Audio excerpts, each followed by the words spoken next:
తనకు కులం మతం ప్రాంతం లేదన్నారు మంత్రి నారా లోకేష్. చేనేతలు ఎక్కువగా ఉన్న మంగళగిరి సీటు తనకు కేటాయించినందుకు గర్వంగా ఉందన్నారు.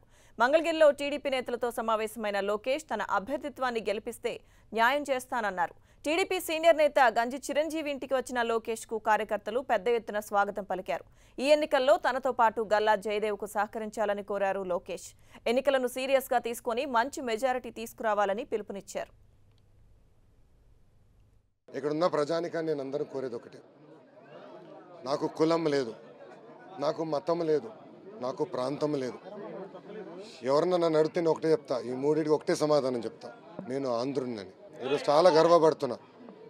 నాకు అవకాశం ఇచ్చారు, అది కూడా చేనేతలు ఎక్కడైతే ఎక్కువ ఉన్నారో అక్కడ నేను శాసనసభ్యుడిగా ఎన్నికలకి నాకు అవకాశం ఇస్తాం జరిగింది. వాళ్ళందరికీ ఒకటే చెప్తున్నా, తప్పనిసరి న్యాయం చేస్తా.